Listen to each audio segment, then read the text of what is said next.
क्या समझते हैं कौन इस काबिल है जो आपके मसाइल हल करवा सके? एक ही है, कहती नंबर 804। चला देंगे ना?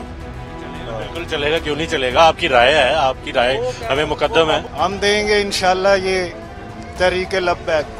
किसको वोट देने की ख्वाहिश रखते हैं? हमने तो ये सोचा है कि इंशाल्लाह इसका ये चौथी दफा है और आखिरी दफा होगा इंशाल्लाह, और बेहतर करेगा अल्लाह की रहमत से। तो नवाज शरीफ को वोट देना।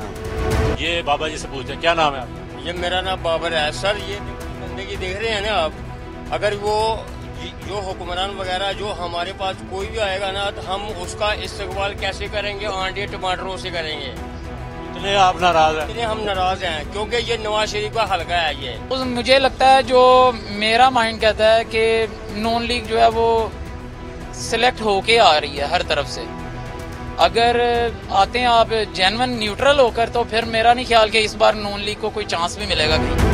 आप अगले इलेक्शन में किसको वोट कास्ट करने की ख्वाहिश रखते हैं, क्या समझते हैं? वोट तो पीटीआई का है, नून लीग का नहीं है। बाबा जी इधर आए, जरा आप बताएं, क्या नाम है आपका? क्या नाम है? मैं बताएं तो सही, अपनी राय तो देना। नाम क्या है आपका? मेरा नाम मुख्तार अली है। मुख्तार साहब, आप इतने मायूस क्यों हैं? 50 साल तो नवाज शरीफ होने ने सब तो ज्यादा जालिम ने नवाज शरीफ होने। अच्छा, क्या वजह है इसकी? तो क्या वजह? बस वो अपना पैदा करते ने, अपनी दिहाड़ी बनाते ने। मैं वोट दिता ना तो इमरान खान को देना, नहीं तो मैं